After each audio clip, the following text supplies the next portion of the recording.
Welcome back to this Only Kids Football podcast. This week we're looking back on proper battles of Hullbridge Sports and Leigh Ramblers Whites on wet, muddy pitches where we witnessed a bit of chaos, some brilliant moments and some absolute head in the hands ones, and a few parenting lessons thrown in for good measure.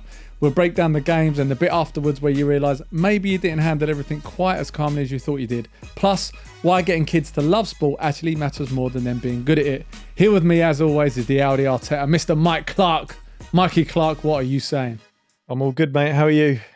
Great. Yeah. And is there a reason you've turned up like a chav? Because I didn't get this memo. I've turned up I've made the effort, mate.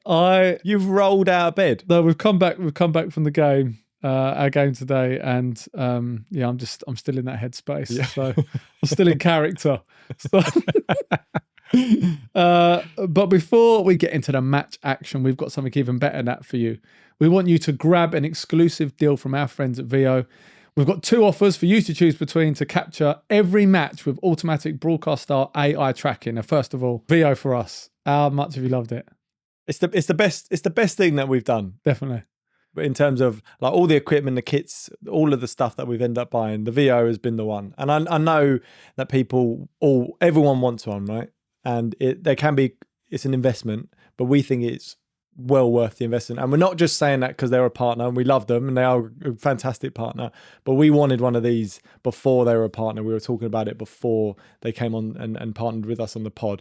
And what we're really, really, really, really desperate to do is for every team to have a VO or an equivalent, have some sort of playback, because it's so beneficial for the kids, but also it keeps your behaviour in check. You're being filmed at the end of the day, Not always. Not always. But at least it might not curb Make sure you're muted during the game. It's good though, don't you think? There's so many good things.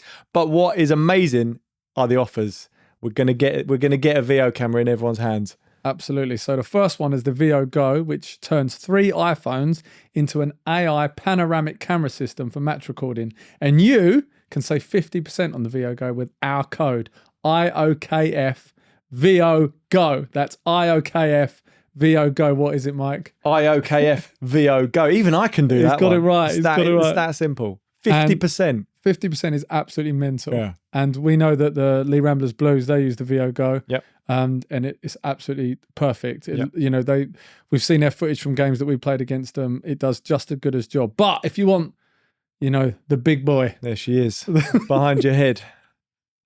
Look at her. The VO Camera 3, which is a 4K HDR camera that automatically records, tracks, and live streams games. If you are watching live stream games, please go and see the police immediately. But you could save £200 on your VO Camera 3 with our code IOKF VOCAM 3. IOKF VOCAM 3. All of that will be in the show notes and description. Yeah. So please, £200, by the way. That is mental. £200. 50% on the VO Go, and then or £200 off the VO Cam 3. Not bad. Amazing. Thank you, VO. Hopefully, a load of you take that offer up. And if you're getting ready, you want to gear up for the new season, you're getting your cameras in, and you want to get your kit as well, maybe for the tournament season all through the summer, we've got something to get you all refreshed and ready to go. We've teamed up with discountfootballkits.com to bring you an exclusive offer. Spend £100 or more on anything from kits, rain jackets to coaching equipment. Use our code IOKFFD, that's IOKFFD at checkout to get free delivery straight to your door.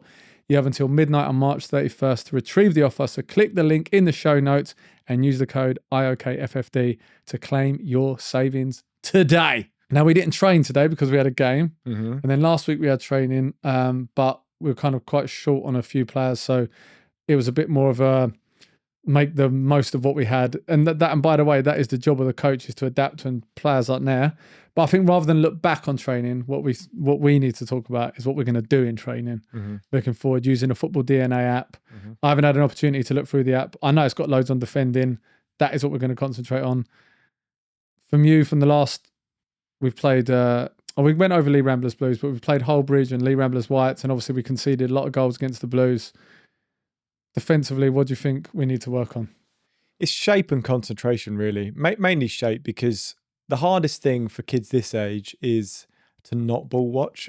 And you can see the teams take the physicality out of it, take the pace out of it, because you do need that. But some teams, some kids just aren't blessed with that. But that being said, if you can read the game and you can stick to your position and you can stick with your man, that is half the battle.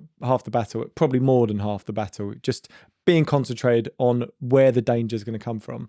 And it's the hardest thing because they're 9 or 8 or younger and they can switch off in a second. And if you're a good striker, you're switched on in that second and they're gone and they're away from you. It's definitely defensive shape. And I think what happens with us is, this makes me sound like such a bell end. And I'm sure other teams have something to say about it. But I would say in most games that we play, possession-wise, we have the majority of the ball. Yeah, I think almost always, right?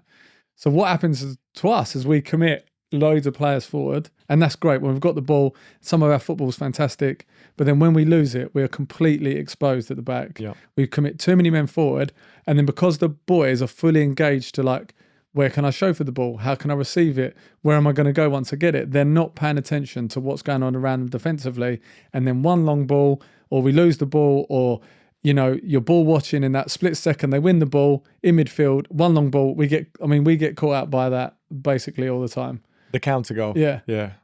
All the time. Yeah. But we do have a very attacking team and we're not blessed with loads of defenders. I mean, we've got Harry, who's an out and out defender. And then we've got, which we'll come on to, our boys that aren't really, well, they're definitely not centre backs, but they're not really defenders, but we play them there. So I think, because our natural ability in the team is attacking players, we do just naturally go forward. Plus, we like to play forward. We like to play quick. We like to play on the counter as well. But when we gun forward, we are left exposed. Yeah, I think I'm not comparing myself to Pep Guardiola much, but we do look alike. We have the same ethos as football. I'm nearly catching him up with the amount of trophies I've won as well. But I think that he once said this quote. He was when he's with his Barcelona team. Again, just before anyone cries or like says that I'm obviously not comparing myself or our team to Barcelona or Pep. But he said, he talked about his team being like amazing with it and disastrous without it. And I sometimes feel that is, we are like peak Arsenal latter Wenger years. Yeah, lots of small players, good on the ball, technical, but just can't defend. It's true. But we're going to work on that. That's a good analogy. It is. That's us, right? Yeah. It was like watching Arsenal, where you dominate the ball, play some lovely football, score some great goals. Yeah, and then when you're on, you're absolutely ripping teams apart. And then defensively, it's spot on. Yeah. That is actually spot on. We've got a lot of Mustafis in the team. Sigan. Yeah. Hello. Well, Sigan coaching. Well, the way we defend, that definitely is applicable. But anyway, our first game that we're going to look back on is a Hullbridge, a 2-2 draw. One of those games, our boys walked over there, they saw that grass, they saw that rain. Kryptonite for us at times. But before we get into that, because that is the harder game for us to play, we actually battled well on a pitch that is, like I say, kryptonite for us. And you know what? I thought Hullbridge were good. And I actually think I'd say a draw. I think we had the better chances, but I think a draw was the right result. I do. Yeah. It was one of those where if the weather was great and there wasn't any of that as an excuse for either team, it was just a really, really good game of football. It was a battle, wasn't it? It was a complete battle. Yeah. It was tough conditions. Let's not get away from that. But it was a battle from both teams. And let's not get away from it. They've just come up and they've gone on leaps and bounds. I think they're a good team. Brilliant. Yeah. I really do. And I think that a draw is a fair result. I thought they were right up for it. They pressed, they were physical. Yeah. They never sort of really gave our boys too much time on the ball. They defended well. And just like in the first fixture that we played, when we played them there, which was a 2-2 draw as well, they played some, I quite like, they definitely do try and play it out from the back as well. Yeah. Like I thought they played some all right football, but this game wasn't really about football. It was about a battle. Yeah. I thought that Freddie was linking well volley and Logan and getting us into good areas, but too often we just, because the pitch was that like where they just don't quite release it or they try to do too much. And I was saying to them, remember at half time, like you can't dribble and necessarily pass on it. You've got to release the ball quickly because you're going to slip over, the ball's slippery. Yeah. You're not going to be able to move it. But I think we needed to be a little bit more simple with what we were doing, and probably actually a little bit more direct. It was a good lesson for them now, because Yeah. what I said to Raf was, before the game, is that I knew the pitch was going to be like that because the weather had been awful, but at least it was cooled on, first of all, because most of the games around the country probably would have been cooled off around that time. So they've done a really good job to keep the pitch to a standard where you could play. And it wasn't horrific to the point where it should have been cooled off. It was absolutely fine to play. Yeah. It was just to you and me, it looked like freaking the Emirates. Yeah, it was amazing. Yeah. But at the end of the game, it was proper mud bath. But at the same time, one, it should have been played, and two, they've just got to be used to it. They've just got to get used to it. No, you can't use it. It's like when Wenger used to complain that, we hate playing against teams that don't, that defend. Yeah. Like we're not making an excuse. Yeah. They were on the same conditions. Exactly. We're just saying, our point is more that you can't just, as players, as the young boys, they can't just be like, oh yeah, we don't like playing on pitches. Well, too bad. Yeah. You have to play football, and that's football. You have to get used to it. You have to be a good player. You've got to adapt how you play. Like they did it. They battled. They smashed into tackles. Yeah. So learn it. Deal with it. Certainly not using it as an excuse. The first goal, just one I don't think I ever want to see. It's just a bit of a mix-up at the back between Ollie and Albie. We'll move on from that. And then 1-1. To be fair to Dexter, he said that he meant to cross it. But did he say that? Yeah, he did. He said it to me, yeah. But Fred, that's a contender for people Puskas. It was an absolute... For the what? Did I get it wrong? I don't know. Every time you say it, it doesn't sound right every time you say it. People Puskas. Like, I don't know. Pushcash. No, Puskas. Anyway. Pushcash. Freddie goes through. Great save from the goalkeeper. And then it finds Dexter out on the right. And, he launches it. It was meant to be a cross, but it went right in the top binzels. Great goal from Dex. 1-0. Then we score a brilliant team goal for 2-1. Raf, tremendous vision, and plays a great ball through to Fred. It is a little bit overhit, but Fred nicks it away from the goalie. Yeah. And then lovely ball. And I tell you what, Oliver's controlled finish, like the way he judged the bounce and then controlled the finish.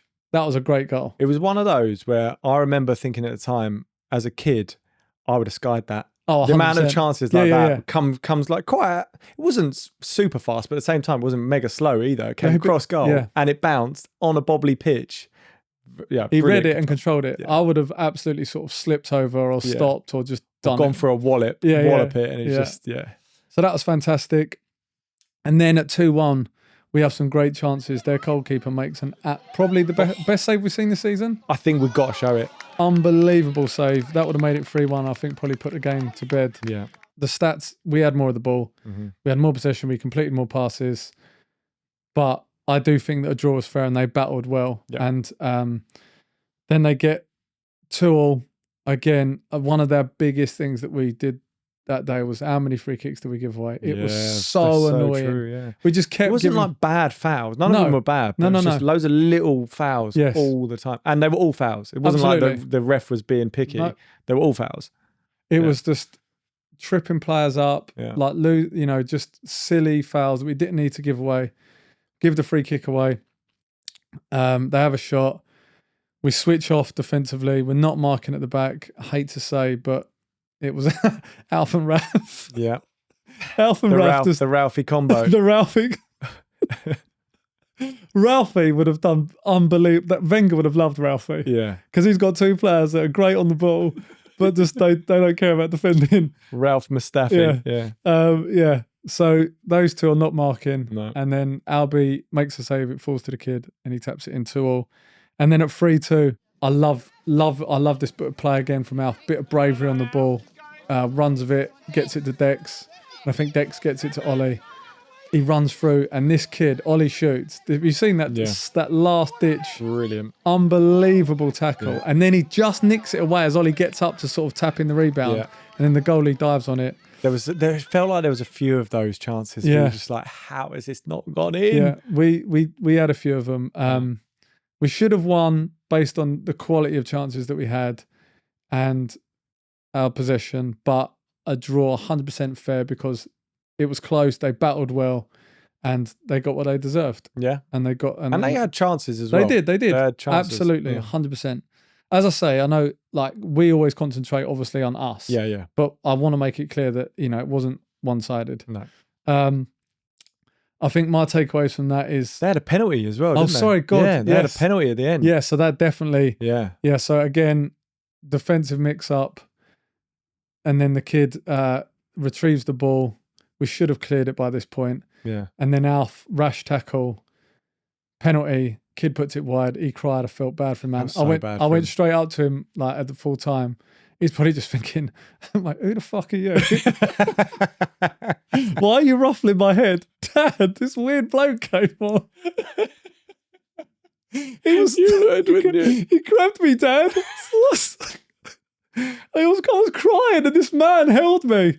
But I hate it when because that kid, he's going to like blame himself. He'll be thinking about it, and then the next time he won't want to take another penalty. I hope that's not the case, because these things happen. I've missed loads of pens. Yeah. It's just. And also, I think when you're taking a penalty on that pitch as well, like you slip a bit. Did you see the penalty spot? By the end of the game, which was late on in the game, it was, you wouldn't want to take a penalty in that. And I just think, he was unlucky. I think from my perspective, the things that we kind of mentioned at the top, things to work on was just defensive organisation. Mm-hmm. Again, like being just a bit of shape, needing to be more direct at times because of the pitch. But my positive from it, and by the way, actually, I know that we've been digging the defending out. They didn't have many chances. What it is with us is we can defend, but it's concentration for an entire game. That is what it is. Right, so I was actually watched the game back. I actually think we defended well for lots of it. We didn't. They had one where Albie makes 2 saves and they hit the bar. Oh yeah. Yeah, that was the only chance that I can remember. I might be wrong. Like I can't remember off the top of my head now, but that's the only one I remember. But it's, can you concentrate for a whole game and defend properly? Yeah. But we battled in conditions that normally we would struggle in. True. So I thought there were some positives. Now, Mr. Michael Clark, you have some reflections of the game because you weren't massively pleased with the way Raf played. No, and it's exactly what you're saying. It's just he, for me, was that kid that just kept losing his concentration. And I said to him over and over and over, to the point where I'm embarrassed by how much I was shouting the same instruction over and again. He just wasn't getting it. I should have said something differently. I should have pulled him away at half time, or when he was off on as a sub, and just properly explained it to him. But hindsight's a great thing. And at the time, I was basically just saying, stay centrally. You have to keep staying centrally. He was a left-sided centre-back, but he just kept going out to the wing like a left winger, and it was just leaving us so exposed in the middle. And I reckon I must have shouted, stay central 30 odd times. It was nuts. So I was getting really annoyed with that. And afterwards, when we trudged off the pitch towards the car, again, I embarrassed myself, I think. I was just really angry that, not about the result. The result was the result. I was actually pleased with the team. But when I was chatting with Raf, I just said to him, I don't know what you were doing. Like, why did you keep not listening and just keep going into these wrong positions? And the first thing he said was, I thought you were saying like I needed to be in central mid. Or he was just like, I was just getting really confused about everything you were saying. And I thought, at the time, as I was walking off, I was like, that's bollocks. Because if you thought I was saying central mid, why are you going out on the left? And then when things calmed down and I got home, obviously it's on me. He was confused. And you could tell when you watch it back, he's like, that meme I put with Mr. Bean going in, out, in, out, in, out. That's what he was doing. He was just getting confused. And then he was getting frustrated because I kept shouting at him and singling him out like you do as a parent coach. You just single out your child. So it was a bad one for me, I'd say. But what was the best thing about it and the learning we had was when we got the VO through, I did the tactics board. I was that guy. But I felt like I had to because I just wanted him to not be confused. And I just explained to him, every time you drift out or you stop marking their defender, but mainly when you drift out of that central position into the wing, when there is a winger there, so Logan was there every time, but when you go into his spot, look at all of that gap, and then you're basically leaving another defender to have to come across. It just leaves so much space. And I think he was starting to really understand that. Certainly understood what I meant by staying central. And then we basically said, what word do you need for me to say that makes it more make sense to you, or how do you want me to explain this to you? Stay in the fucking middle. For fuck's sake! Yeah, but I was just like, I get why he's confused. I really do understand But it. do you know, I was trying to say to him in the game, because I shouted at him quite a bit, but like not in a more shouting instruction. Also think of it as this. So this happens a lot when the ball comes down his side, right? So Freddie goes over to press the kid on the ball. Yeah. The winger comes short to receive it. Now Freddie is caught between, then Logan is now, oh, that kid's got the ball. I'm going to go to it. To the defender who receives it. So let's say the right centre back receives it, because then that's on Raf's left side. Right centre back receives the ball. Freddie presses him. Logan now goes to the defender who's got the ball. And that leaves the kid behind, the right winger. Yeah. And now Raf sees that. And Raf's like, that kid's standing on his own. Exactly. So now he's pulled out. So actually now Raf has to be disciplined and say, I'm not going to do that. But where it actually starts is Raf shout to Logan, do not go to the ball. Yeah. And Logan knowing that stay goal side, don't get sucked in. How often do we say that? Don't get sucked in. Yeah. So what happens is once he gets sucked in, now you're in trouble. Yeah. Because now Raf's out, and then that leaves that big space in behind him.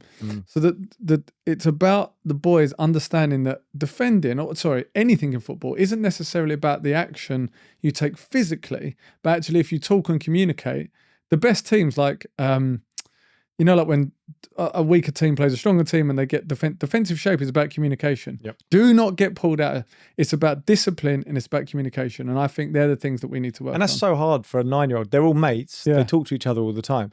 But to shout instructions at each other, it's hard to do but that. also for them to know. Yeah. Like they've now got us, like for them, you're asking them to identify what's happening and then to notice it. And to act on it and to think about it quick. But it also just raised a bigger point for me was, I don't know how much of the frustration I had with him in the game was down to the game and how much was just down to his general behaviour at home in the build up to this game. It was just been, since half term, it's just been a disaster at home. His behaviour has been so up and down. And we've said this before around coming in. So I was obviously doing what you do and you Google these things and you're like, how do I stop him from, beating up his sister, or how do I stop him from being a general arsehole at home? And I didn't really appreciate that. Their brain development, almost the biggest stage of brain development apart from when they're a baby, is around this period, in this age. So they're going through all these changes because all of their testosterone and all of the emotions and everything that's happening in their body is properly coming through now. So they're almost in a state of flux, all 9-year-olds, 10-year-olds, 11-year-olds, and then you chuck them into this highly pressurized environment like a football match, and you're barking instructions at them. They literally don't know what to do most of the time. No wonder they get confused and frustrated and angry and all of the emotions, and that just spills out from home onto the pitch. So I think that's just something to bear in mind, that they are going through some stuff that you won't even know about behind the scenes internally in their bodies, that we need to be the ones to be more aware of that so that we can act more appropriately. So what did you look on the internet after you finished that? My VPN's run out. You're all tense and angry. That would be fucking creepy, wouldn't it? One tab. Why the kids take straight into incognito mode? There it is. It's Only Kids Football bingo. We've mentioned wanking. Quick break. Before we dive back into the episode, we want to take a moment to help you level up your coaching game with the help of Football DNA, the ultimate coaching platform that's been a game changer for us. What do we love about it? It's super easy to use, saves us loads of time, and best of all, it doesn't just show you how to set up a practice, it teaches you how to coach it properly. And that's the key. The sessions are put together by top level coaches. We're talking first team staff at clubs like Celtic, Crystal Palace and West Ham. Proper pedigree. You get videos, diagrams, full explanations, downloadable PDFs, and if you need it, a full 36-week training plan tailored to the age group you are coaching. Our lads have loved the sessions. It's made our lives easier, improved our coaching, and taught us loads. Now we genuinely look forward to training and developing our players. Check it out at footballdna.co.uk. That's footballdna.co.uk, or you can download the app. Just search Football DNA. Trust us now and you'll thank us later. You mentioned to me that you kind of felt like it was a couple of steps back for you. And what did you think you did wrong, and what did you want to do better next time? It was, we say it all the time, like coach, not criticize. There was too much criticism. And then it was coaching at the right times and not throughout the game. And it was just, I was finding it frustrating because we were just doing the right things offensively and then just getting caught out too many times at the back. And it was like simple mistakes over and over and over again. So the constant criticism and coaching, in inverted commas, of Raf. And also the other thing, and it's a one thing that I've been thinking about and been conscious of, especially in the last few weeks, is basically having tunnel vision on him. And we know this is natural, right? Every coach who's coaching their team with the sun in it, you do tend to look at your child more than everyone else's. But I feel like I've been pure tunnel vision. Everything else is positive. Well done, guys. The cliche sayings, but with him, it's like proper tactical instructions or criticism or, just attention. So I do need to be wary of that. I think I was better today because I've been super conscious of it, of he's just one of the 8 players or 7 players on the pitch, and to not treat him any differently, which again is a challenge. In terms of other things to work on, really, is just being more clear on the language. That's clearly a point. I feel like I can say things to him because he's my son, and I would assume he understands what I'm talking about, but he clearly didn't. And it's quite hard for them to, again, admit, what on earth are you on about? Because they think everyone knows what you're talking about because you're saying the same to others, but they might not know either. I don't think they want to talk about it either. Yeah. Do you know what I mean? Like I don't feel like they're at that stage where they want to learn when you're off the pitch. Yeah. You know what I mean? Like when you're at training, they're like, cool, we're in the learning. And then he's like, mate, I don't want to talk about this game. Like, it's done. Like, this is boring. I want to go and do. Yeah. And also, it's quite hard for a child to learn without the visual prompts and being on the pitch. It's probably they just don't want to know or they don't care. Yeah. And they don't really want to know from your dad, their dad, sorry. Absolutely. They don't want to learn from them. They want to learn from someone else. I feel like for me, it's more about the emotional side off the pitch. And then when you're on the training pitch and stuff, like when they're in football sort of headspace, it's probably the best way to do it. Now, a game against Leigh Ramblers Whites, very fresh, very raw. That's why I'm in my manager kit now. Still refusing to buy an official Leigh Ramblers tracksuit. Just can't do it. Just feel like I'm making it about me. Very silly rule that I have. So we lost 3-1, but I mean that first half performance. What could the score have been at half time if we'd finished? Oh, I mean the first half. Yeah. 5 or 6-1. I mean, the football we played, some of the stuff playing out from the back and playing through the middle. Yeah. Unbelievable. Grass pitch. Max, their goalie. He had a great game. Yeah. He made some unbelievable saves. We missed 2 open goals. Yeah. 2 open goals in the first half. Their goalkeepers had an absolute blinder. I loved the enjoyment I got from our football in that first half. And we went down 1-0, didn't we? Yeah, we did go 1. So we were down 1-0. No, I think it was 2-1 at half time. Was it? Okay. Yeah, so we were losing 2-1. Yeah. But you're right. Yeah. It was 2-1. But couldn't care. Couldn't care less about the score. I felt like we're going to win this. Yeah, I did. Was completely. I really did. The first goal. I don't want to talk about it. that was 1-0. Yeah. The second goal was a long ball forward. Yeah. And I actually think like we literally just watched them. Yep. I think Alf, it's a difficult ball to control. It bounces in front of him. Quite high. Yeah. He controls it well. He takes it away from Phoenix, but Phoenix does well. Just to nick in, he gets back and nicks it away from him. Yeah. And then I don't know if it's Phoenix who plays the ball or another kid. But this is where we're talking about where Raf he's ball watching. He's in line. I think he's sort of in line, or Sid's. Was it Sid who scored? I think Phoenix scored it as well. Phoenix scored. Yeah. Yeah. So he's like pulled off away from Raf. I'm not massively mad at Raf's positioning in terms of how close he is to Phoenix. Yeah. It's more that he's not deeper and maybe just a step or two to the right.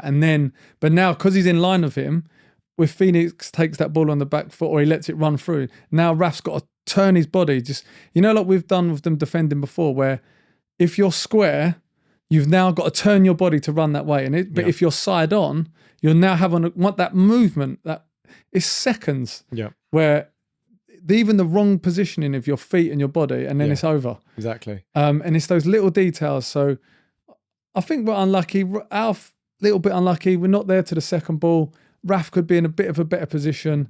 And then Albie gets a touch. The first 2 goals sort of dribble in. Yeah. And that was killer. But Albs then makes, I don't know who even had the shot on their team, but Albs makes a brilliant save in that first half from one of the... He was confident on the ball in terms of like spraying the ball out. Albie's passing out from the back, calm, like he didn't rush it, did he? No. And he made good decisions. Yeah. And there was that one where it was a launch from a free kick and he caught it with his hands. Yeah. That was really good. Like, and Albs also, like, he definitely gets down when something doesn't go his way. And he didn't do that today. No. Like, he kept his head up and he kept playing, and he came off at half time. Usually if we're losing, regardless of how we're playing, Raf and Ralphie would come off and they'd be raging. And what did Alf say when he came off? He was like, "Oh, I'm really enjoying this." Yeah, he did. No, I've brought him off for half time, but then he decided he needed to poo. So he completely messed up our subs. Do you know what? I was literally trying to talk him out of doing a poo. I even tried to talk him into doing it in the hedge. I was like, "Mate, you can't go. Like, you can't go." And then I'm sitting there and I had this moment where I was like, am I actually talking him out of doing a shit? So I was like, I was sitting there thinking, just shit yourself. Lineker did it in the 1990 World Cup against Republic of Ireland. Just shit yourself. We've got a game here. So you're messing up with my subs pattern. I've literally got a spreadsheet for the subs. What am I going to fill in this cell? Alfie misses 4 minutes for taking a shit. And also, to go and poo, he's got to run. He's got to do a 5K to go there because we are where we are. So I was like, okay, fine, go to the toilet. He's going to kill me one day when he gets older and he listens to this episode. But what I'm saying is Albie as well. Like, I love the fact that Albie wasn't like downhearted and he played with confidence. And like, even if those goals went in, he was still being brave and wanting the ball. Brilliant. They come off at half time. I'm like, boys, absolutely fantastic. You forgot our goal. Oh, sorry, our goal. Yeah. And our goal, which is absolutely brilliant. Raf, lovely play. Does he get it into... It gets out to Logan. Yeah. So Raf, great touch, plays it out to Logan. Logan, who was man of the match. So pleased with Logan. 3 weeks in a row now, he's been phenomenal. Logan has really come on. He gets the ball out left, crosses it in. Freddie finish, brilliant. 2-1. We're in it. I think, oh my God, we're gonna the way we're playing in the first half, exceptional. Yeah. And then in the second half, and I was really I'd mentioned 2 things at half time. Don't ball watch defensively. And what was the thing I said about on the ball? I was telling them to start fast again. Don't let them off the hook. And I can't remember. I did have one more instruction. I can't for the life of me remember what it was now. But more it was just start fast. Yeah. Don't do that thing where we have a brilliant first half, we have a little break at half time, and then we just the biggest mistake that we made that killed us in the second half was running away from the ball. Yeah. It kept going to the defender at the back, and then they're on their own. And we just and then we gave it back to him time and time again. And what we were so good at in the first half was playing through him. Yeah. And we just stopped doing that. When you look back at the first half and playing through him, it would literally, we would pass it back to a defender, pass it to the goalkeeper, then we'd come out wide, Al would pass it out to the other wing. Yeah. We'd literally just play it round the pitch and we'd be up there in 10, 15 seconds. It was brilliant. We just stopped doing it. We'd get the ball, that kid was getting the ball, and then we're all just running away from him. And it's probably a lesson for them on pressure, because they piled on the pressure as well, right? Because they've come out and wanted to... And they we were certainly on top. It was every one of the parents said we were certainly on top in the first half. So they probably would have thought, well, we need to put on the pressure there.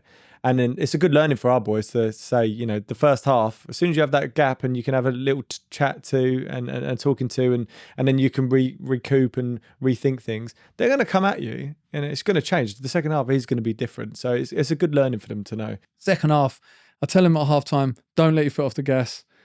And we just, the biggest problem was we just kept running away from the ball. Yeah. And it killed us. And then also what also happened was, because Parker wasn't there, and Parker's been a big miss. He's only played once in like 5 weeks. Is that right? He wasn't there against the holidays. Game cancelled. He's been ill. Yeah. He was there. We missed Hullbridge, and he missed today, and he's such a big miss. Yeah. And because it's easy to sub Alfie, Raf, and Harry, because you just basically move them around. Likes, isn't it? Yeah. And then when you're trying to like change the attacking players, especially when you've got players that are very one-footed. Yeah. It's actually quite hard to move them around. And then what we actually realised was that because Alfred played the first half in defence, we'd move him into centre mid, and he just kept drifting left, like left centre back position. Yeah. So then we moved it because we want to get Dexter back in the middle, and I ended up having to like shuffle the players, and it was a bit messy because I had lots of players in positions that I didn't really want them. But in fairness to them, but by the way, we should mention this, both Raf and Logan did not want to play in the positions that we put them in. Yeah.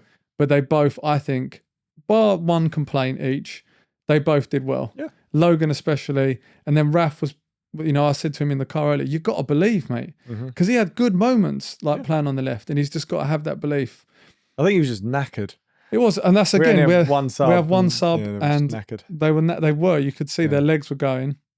And again, I know some of the parents will say we should have 10 players. I would rather lose games now and give the 9 more game time, and I'll stick to that, and I probably won't change it, and that's on me. And if people want to win now and be annoyed at me, then that's fine. I'm not changing it. More game time. More game time, more game time, more game time. There's no league table, there's no 3 points, and there's no trophy. Yep. So and they can, and how are you going to get them fit? positions? Exactly. And how are you going to get them fit if they don't play more? Yeah. And as we were talking to Raf in the car, you learn about the game by playing in different positions. Yeah. If you are only obsessed with what the result is, then your development's going to be very different to we're going to stick to equal game time. You're going to have to play in different positions. You're going to play. You're going to be tired. So that when we get to under 12s, we're ready to go. And by the way, you raise a good point actually, because we always we put a clip up and we hear from a lot of people, and it is right. Again, there's two sides to every story, and one side is the kids don't care about the results and it's just all about having fun. But we lost that game. We played really well, but we lost it. Alf and Raf in particular, but a number of the other boys were really upset because we lost. They know they're not stupid. They know what a win and a loss is. The difference is that they probably don't care about it now. They've already got over it. This is like an hour later, 2 hours later. They don't care now, but they do care at the time. They do genuinely want to win. And that fight, we're never going to, coach that out of them. That's brilliant. I think that's great that they want to win. And I was actually quite pleased in many ways that they came off and they were a bit upset because they shouldn't be upset about their performance because they were brilliant. But, we lost the game. So I have no problems with that at all. So we're pushing forward. They're back in it very much. Yeah. And we definitely weren't the dominant team. But we miss, as do they. They have chances as well in the second half. But I remember Max making a brilliant save again in the second half. We had other good chances that we put over. We just couldn't finish today. We didn't have that flow, and they were very much in it in the second half. Ball forward, Alf makes a great interception tackle on Sid, but as he nicks it away from Sid, I don't know what kid comes in, and it might have been Teddy. Maybe, I don't know. I remember. One of their boys steps in, so Alf wins it, but then he's on the second ball first. Yeah. This is another thing what we're talking about, getting back and helping the defence, right? Yeah. I think it's often unfair that it's always put on the defenders, but we're not back. Yeah. The second ball, we're not winning enough of the second ball. Their first goal, we don't win the second ball. The second goal, sorry. We don't win the second ball. They break away, goes through, good finish by Sid. Yeah, it was a good finish. Very really nice finish. Composure, decent goal. I mean, I'd actually say the third goal wasn't really about bad defending. Alf defended well, and they broke forward and they scored.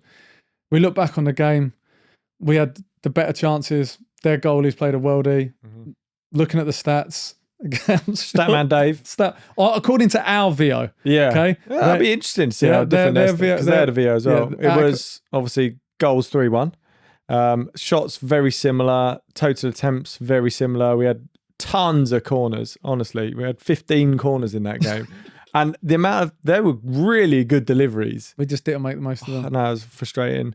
Pass completed. We had the lion's share there, and we had a lot more possession according to these as well. And then, in terms of the amount of times we won the possession back, again, we were in the ascendancy there. 57% possession. Yeah, 57%. And we completed, was it 90-something passes? 98 passes. Yeah, which is good. It's fair. I think again, we played well. Their stats may be different. Yeah. Okay, that's just we haven't watched the game back, and that's the stats that we've been fed by. The game I remember, we just couldn't finish our dinner. this is what I'll say, the credit to them, right? They battled hard, physical, strong, well organized, good shape. Their team had good shape. Yeah. They actually, when we created chances, it was us playing through them.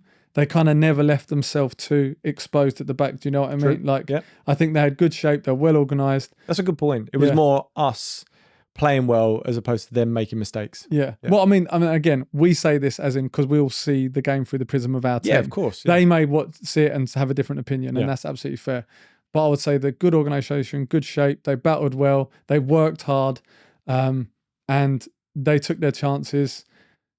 So fair play to them. Quick one for the coaches and volunteers listening. If you're sorting kits for a grassroots team, you'll know the pain. It's never as simple as it should be. That's exactly why Discount Football Kits exists. They supply quality football kits at prices that actually work for grassroots clubs. No nonsense, no hard sell, just reliable team wear that turns up on time and looks the part on match day. From full team kits to training wear for growing squads, everything's built to make your life easier. If you're tired of overpaying or overthinking kits, head to discountfootballkits.com and get your team sorted today. If you're involved in running a grassroots football club, the football part is easy. It's the admin that takes over your evenings, weekends, and sometimes your sanity. We're excited to partner with Love Admin, the super simple club management platform designed to take all that admin stress off your plate. Whether you're managing a youth team, a community club, or a full academy, Love Admin helps you run things smoothly without drowning in spreadsheets, WhatsApp groups, and late night payment chases. Love Admin handles memberships and registrations, automatically collects payments on time without you having to chase anyone, keeps all your messages to players, parents, coaches, and volunteers in one place, helps you organise volunteers, and gives you clear reports so you always know what's happening across your club. If your club's been saying there has to be a better way to run this, there is. It's Love Admin.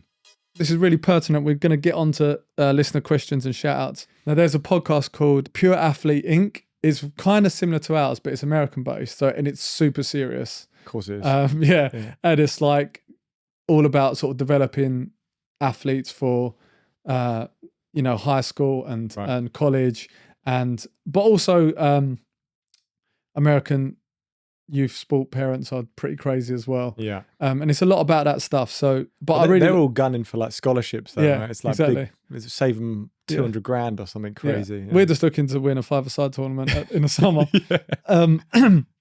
So Pure Athlete Inc., they had a guest on, Dr. John Deloney. He's a mental health expert and author. And there were two clips from him that I loved. One was it's easy to live the sport through your kids, and that your self-esteem, you kind of you feed off your kid. So like your self-esteem is shaped. A lot of parents and coaches are shaping their self-esteem based off how their kid is at sport or how they're playing. And I thought that was really interesting because I wouldn't necessarily say it's my self-esteem. It's more my mood and happiness. Yeah. So like that is dictating. Imagine the pressure on and that is the point. Yeah. Is like that is ludicrous. Yeah. And dangerous to be putting that pressure on. So we talked about it loads on the pod where you don't want to go home. So you win, you don't want to be too happy because then your kid's like, well, if I win and we play well, like my dad's buzzing. Yeah. And you don't want to be, if we play crap, we go home, my dad's in a mood, he's not talking. Yeah.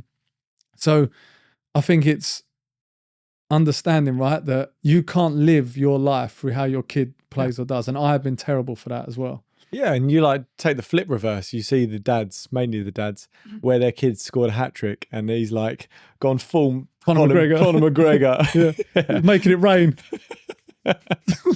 His kids literally giving his kids tenors. Yeah, which could be you today because Charlie scored 6 goals. He did. We're going to get to Charlie, by the way. And then this other comment from Deloney, which I loved, was I'd rather my kids fall in love with sport than be great at it at a young age. Yeah. And that is what you remember. Yeah. You can be frustrated and annoyed about losing or whatever, but if your kid, you only ever started this because you wanted them to love the sport. Yeah. So it's so true. And like now we're obviously older, you significantly more old than me. is you just want to play sport all the time still, and you don't give a shit about whether you win or lose, or you just don't want to get injured, but you still want to play and you want to, and that's all sport. So that is absolutely firmly front and center in my mind, and I just keep needing to remind myself is that all I want him to do is just carry on playing football. And we think about this. We haven't won for 3 games. We was on a winning streak of about 8 or 9. I don't remember how many, right? We was on a winning streak. We haven't lost. We haven't won in 3. Lost to the Blues, drew a Hullbridge, lost to the Whites. We know in all those games, and again, we're looking at the stats, and I know everyone has, before everyone messages me or WhatsApp me or DMs me or starts slagging me off, all I can say is from those 3 games, we didn't deserve to lose one of them. We did not deserve one of them. We got what we deserved in some of the games because of the mistakes we made in the defense. But so I've We played well. Yeah. So I've with the loss against the Blues, I feel, you know, we talked about we deserve something from that, but they also deserved what they got. Yeah. Because they defended better and they took their chances. Hullbridge, we should have, the draw was fair. We had the chances to win, but we did not deserve to lose today. Not in any way, shape or form. No, I agree. But we got what we deserved, if you see what I mean. Yeah. By making, because it was mistakes. Yeah, that's what we said. Like the goals that we scored against them weren't mistakes. Yeah. They were just good play. And like their third goal, fantastic, great goal. Yeah. You know, the other 2 I think were more mistakes. Well, actually, the second goal was quite good as well, to be honest. But it was the mistakes of not scoring us. Yeah, and also I want to give a lot of props to the Whites and their kids. Like those kids, brilliant. Like those kids they must have come off at half time. You're under loads of pressure. You can see those kids stuck to what they were meant to do. They battled hard and through. Like I think the kids on the Whites deserve a lot of praise. Yeah. Anyway, I just wanted, before we get onto the listener ones, I wanted to talk about something that happened with Charlie. So Carrie's got a Saturday off. We go to 3 Lions on a Saturday, and because she's there, whenever she's around, he can't handle. Like emotionally, he just can't handle anything, right? So he's like, I'm not going on. Like I'm not playing. We've got all the way there. Carrie's telling him how excited, because she always works on a Saturday. She never gets to see him play. He's telling him how excited I am. How excited she is to watch him play. And he's like, I'm not going on.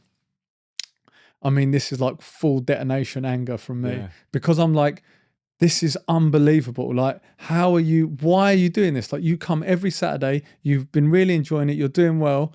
Why, just because mummy's here, that you don't want to go on? So it now becomes a battle of wills, and I'm angry. I have to walk away because I'm so. You haven't been like that with him. No, but it was more like I just don't understand. Like, why do you not want to play just because she's here? You're only going to stand next to her. I've paid for it, and it's not. And by the way, he's never not wanted to go. Yeah. So we go every week, and he's happy and he's excited. I absolutely lose my head. I mean, like I had to walk away, right? And he's crying, and I'm sure other parents are looking around going, oh, what's the matter with this bloke? Like, is that bloke from that podcast? Yeah, it's that Paul twat. When you're on the podcast the other week saying, don't get angry, kids. You want to practice what you preach, man. Busted. Stop, don't film me. BBC. I'm just doing Panorama. And then Carrie goes into the bar at Lenforge with him, and Roxanne, who is the mum of another kid, she was like saying to me, she was like saying to me, like her different approach was like, don't make it a battle of wills. Like try to reason with them and validate their feelings. Like, okay, I get it. You're excited. Mummy's here. I understand. Calm the situation down, validate their feelings, listen to them, and then like use different strategies to get them on. I'm just like, want to grab him, like I want to pick him up like that and just walk him onto the pitch and just like choke slam him. Like Wolf of Wall Street, chuck him on. I'm absolutely fuming with him. And then Carrie brings him out and he goes onto the pitch. And she bargained with him that he could wave over to her, and then she said, he goes, I'll do 5 minutes and I come off. Yeah. And then he kept waving over, and she's like, another 5, and she got him to play.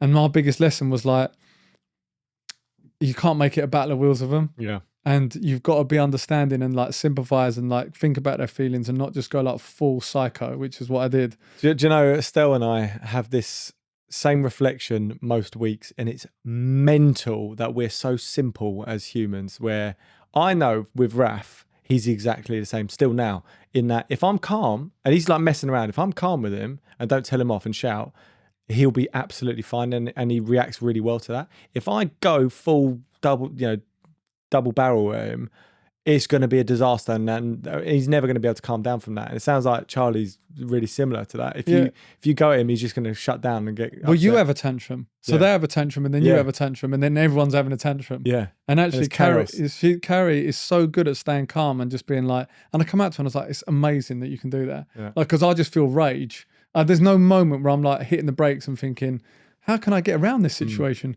Let's be gentle with them. I'm just like, get the fuck on that pitch now. It's cost me 48 quid. 48 quid? No, not for one session. I was going to say, for the Jesus. month. 6 weeks, sorry, 6 weeks. Anyway, I looked at some other stuff. There's also like the balance. So we're just having a sort of, well, not having a pop at just dads, but like the parent that pushes and then the one that gives comfort. But there needs to be a balance, right? Because mums want to protect, but dads want to push and let that kid know that you can get through this and not just protect them. I found some other interesting research stuff. So there's a study, Dr. Warren Frail suggested that father involvement struggle helps develop higher frustration tolerance and stronger self-regulation. So like when the kid wants to give up, rather than like being, oh, are you okay? Like the way you do it is, the key is in how you deliver the message. Yeah. But there is value in pushing them to do stuff and not just like coddling them. But it's getting the balance right. And it's not about being harsh or saying man up. I've definitely never said man up. I never said man up this morning to Alfie. Well, I need a poo daddy. Man up. Shit yourself and get on with it. A real man would shit himself.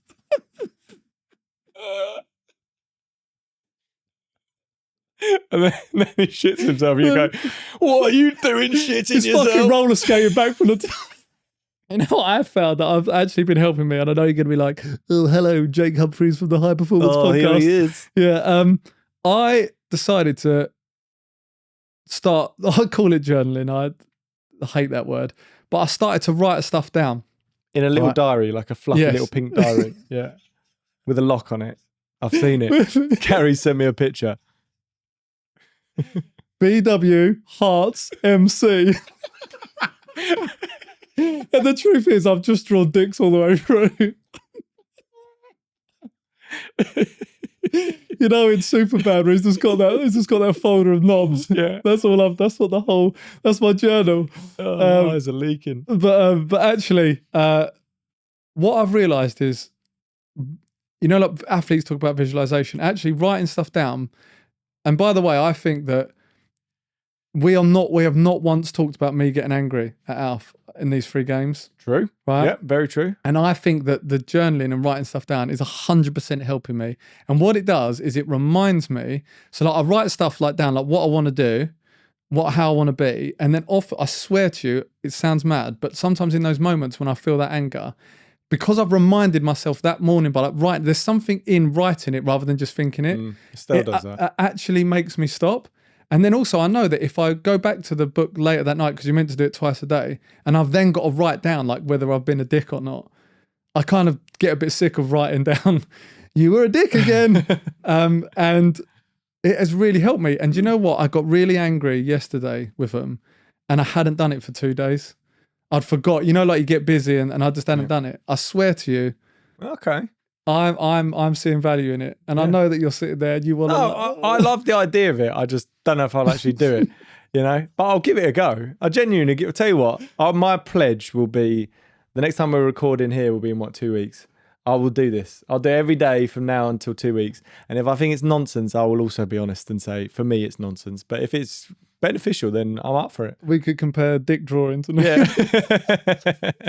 GoCardless makes collecting payments simple with automatic direct debit. Membership fees come in on time every month without watching parents dig through their pockets only to find a crisp packet or race into the cash point while you wait in the rain. There's no more, I'll give it to you next week. You can just drop a link into your WhatsApp group and bingo. Payments are sorted. It handles the admin too, automatically keeping track of who's paid, what's outstanding, and retrying any payments that didn't go through, helping your club keep a steady cash flow for pitch hire, kits, and equipment. You can even pause or adjust payments when families need flexibility, keeping your club supportive and inclusive. GoCardless takes care of the money so you can focus on running great sessions and growing your club. Okay, someone who doesn't need to journal is the GoCardless Grassroots hero, because this guy's smashing it. His name is Jamie Snell. He's the assistant manager of Burnham Ramblers under 6. He's been nominated by the manager, Matt Rhodes. And this is what Matt had to say about Jamie. He's a brilliant all-round guy, a hard-working husband and father who works long, unsociable hours, but still makes sure he's at training and matches and school pickups whenever he can be. He's also good for a beer. Frank the Tank wouldn't be a bad nickname. Just don't let the fresh air hit him or he might be an early night. In Matt's short time managing the team, Jamie has backed every difficult decision and conversation he's had to have. He's someone he can completely rely on when he's not around, and because of that, he's become far more than just a football dad or coach. He's a close mate. Matt's son, Henry, plays in the team and probably gets more stick than anyone else. We can definitely relate to that. And Jamie balances that out by being Henry's biggest supporter, making sure he gets the praise he deserves and championing him like he's his own son. He keeps Matt in check and he challenges him when he feels like he's being unfair, which Matt has huge respect for. And when Jamie isn't there, which is rare, he's sorely missed, and you can't give much bigger praise than that. And while Matt designs the sessions and match day plans, it's Jamie who leads the coaching and delivers on the pitch. And that allows Matt to take a step back, analyse the game, and step in with decisions or advice when it matters most. He's a massive part of what Burnham Ramblers under sixes do. Love that. Brilliant. And it's amazing that it's under sixes. So this definitely their first step into this, right? Fantastic. That's what it's all about. Don't expect me to be doing any Grassroots hero recommendations for you. I've been waiting for that email to come in. No, I don't know any Grassroots heroes. But if you do, send the nomination and we'll feature them on the pod. Please send it to itsonlykidsfootballpodcast@gmail.com. That's itsonlykidsfootballpodcast@gmail.com, or message us on social @IOKFootball. We want to hear from you. We want to know about your Grassroots heroes. Now, let's get through these listener shout outs and questions. So Kaylee Gilmore Bradley, Kaylee sent her 10-year-old our body position mistake killing your shot power. That is a video from Saul earlier in the week. And in his next match, her son tried the technique that Saul talked about, the Bobby Charlton sort of taking off, and he scored an absolute weldy. And after the match, he ran straight over and said, "I did it like Bobby Charlton in that video." Always great hearing this. Love that this kid's taken on that, and Incredible, isn't it? Appreciate Kaylee sending that in. I love that. Yeah, love anything like that. Anything you hear on the pod or on social, or something that you've learned that you've then told your son or the coach that has told them, and then they've actually done it on the pitch. We love all those stories. Incredible. We had a note from Fraser McLeod from Scotland. Fraser's been following the page for a couple of months and said the recent post really resonated with him. His point was that in Scotland, they just started tiering kids by ability, and the reality is maybe one or two of the players will only make it into pro academies. For the other 99%, he believes youth football should be just about enjoying the game, winning things with your mates, and those are the memories that kids keep. I think this is the one where we're talking about not having league tables. So that was his point, was that he thinks that they should have them because then they have the opportunity to win trophies and stuff as a kid, because the academy kids will get the opportunity, but why not let the other kids? So I had a message from Matt. He shared a great little moment with his son. For the first time, he stepped back and let his boy go to a session without him on the sidelines shouting instructions. The result, his son didn't stop smiling the whole time, and as soon as it finished, he asked when he could go back. For Matt, the pure joy of playing is exactly what it's all about, and that experience he wants his boy to have more. We've said this many times. Yeah. Yes, you can coach the kids yourself to you blue in the face session after session, but exposing them to different coaches, different experiences, and more importantly, just being free of you to have fun is really important. And I hope for Matt's sake that he carries on doing that, because I'm sure he'll have moments where he does step in and say things and he may regret them, but just keep reiterating this. Maybe journal it. Journal it. That might be the way. We had a message from Matt Whedon, who's an assistant coach at under 11s. His son is actually only 9, but wanted some perspective on his approach. In league games, they focus on giving everyone plenty of minutes and letting the boys enjoy their football, seeing wins, draws and losses as part of learning. In cup games, especially now that they're into quarterfinals, they've introduced a bit more tactical structure and competitiveness. They don't focus on the league table with the boys and instead prioritise development and teamwork. He's basically asking, does this sound like the right balance? I mean, are the kids having fun? And are they getting better? Yeah, they're the two questions. That's it. Yeah. It doesn't. If the kids are getting better and they're having fun, then what anyone else thinks doesn't really matter. Exactly. And they'll stay with the team. Again, you want them to fall in love with the sport, have mates, and get better. Yeah. And the whole experience is not just, what if your kid? I'd say this to someone: what if your kid played 10 years grassroots football? Turned out to be a massive arsehole, didn't have any mates, didn't make it pro, but you won loads of trophies. Would you be proud of the person that they'd become and they didn't have any mates at the end of it and everyone thought he was a dick? Or would you rather that they had fun, you maybe didn't win as much, but you had a lifetime of memories and you had good mates? That's a good one. Yeah, that's a good point. You choose being a good guy, right? And absolutely. an anonymous coach. He listened to the episode with Josh Paul. He coaches an under-8s team and is looking for advice on managing disruptive behaviour. During training, some kids chat while drills are being explained, struggle to stand still, and then don't know what they're supposed to do once the activity starts. Sometimes that spills into matches while kids messing about, resting teammates while they're who are trying to play. He's asking for tips on how to manage that while keeping sessions positive. Tell them, cut this bullshit out. It works. I literally have evidence. I don't know why you decided to keep yourself anonymous, because this is everyone. Yeah. This might as well have said every coach at under-8s. Yeah. It's the hardest thing.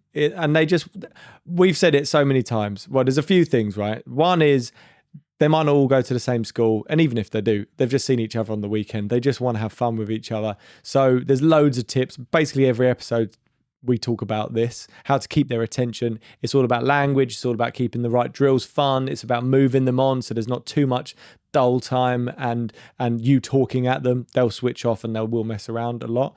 But also, just be cognizant. They are under-8, so they probably won't be diagnosed with, ADHD or any other learning difficulties at this point. Maybe they are, but start to be a bit cognizant of that and speak with the parents, because if they do, then, listen back to the Charlie Austin episode. I think he spoke about it on all 3 of his episodes, certainly on 2 of them. But, be cognizant and aware of how you might need to manage certain children as opposed to in a team environment. Individually, they might need additional support. And also, there's loads and loads of tricks. None of them have worked for me, but there are things you can do. Like one I've actually done in training, which is get them to sit on the football. Yep. So then they can't kick it. Mm-hmm. So if they're all round, and get them to do that. And then Josh said, hold the ball. Mm-hmm. Tell them when the game's going to be. Yeah. I do make the mistake of trying to make it a battle of wills at times, but there are lots of episodes, go through them, where you'll find lots of tips for coaches and it might work. But also understand it ain't going to be perfect. Yeah. They're kids, they're 9, they're excited, they're going to play football and they're going to do stuff that is quite annoying. But we want to hear from you, so keep sending us your stuff, questions, stories, moans, whatever it is, slacking me off. I don't mind, bring it on. We'll send them into the It's Only Kids Football Podcast at gmail.com. That's the It's Only Kids Football Podcast at gmail.com, or message us on social at IOK Football. We want to hear from you. Also, do not forget our offers from VO and Discount Football Kits. Go to the start of the show. All the information on the codes and the offers are in the video description and the show notes, but also jump to the start of the show where I go through them. But make sure you're taking the opportunity to get yourself a VO and order some kit from Discount Football Kits. And obviously, whatever you do after you do that, go over to YouTube and subscribe to our channel at IOK Football. What is our YouTube, Mikey Clark? At IOK Football. Brilliant. Right. Fantastic. Now, I don't know what we've got in the coming weeks, but how do you reflect on our recent... We've missed some games. We've missed 2 games that got called off as well. Yeah. The weather's getting... Well, I hope so anyway. The weather's hopefully getting better. I'd say tough results, but progress, and that's the main thing. And I'm fine with it. As I had the blip myself in the game in between, but I've tried to get away from that. Much better today. We lost, but who cares? It was a brilliant game all round, and I just hope that we can continue the momentum. I am happy because I don't think I've shouted at Alf and got angry with him, and I'm just pleased that I've made that progress. I've actually tried to stop talking to him during games and just let him get on with it and let him make mistakes and stuff. So happy at that. I'm not happy at the results, but I know that we've deserved more from the games that we've got, and I'll take heart from that. And also, we've learned a lot and we know what to work on. Exactly. So that's another episode in the history books. Mud, madness, and plenty of lessons along the way. The big takeaway really is this: try not to get too caught up in all of it. One game feels massive in the moment. You're freezing, shouting, heart rate through the roof, but zoom out a bit and you realise what actually matters is the kids enjoying it, learning a bit of resilience and wanting to come back next week. We're not raising Premier League footballers here. We're raising good humans who hopefully fall in love with the game. And that's exactly why this podcast and the community around it exists. Somewhere to share the highs, the frustrations, the funny moments, and remind each other we're all figuring out as we go along. Thanks for listening, and just remember, it's only kids football. If you enjoyed the podcast, please take 2 seconds to hit the subscribe button and turn on notifications so you don't miss future episodes. And if you want to check out our previous episodes, just click here.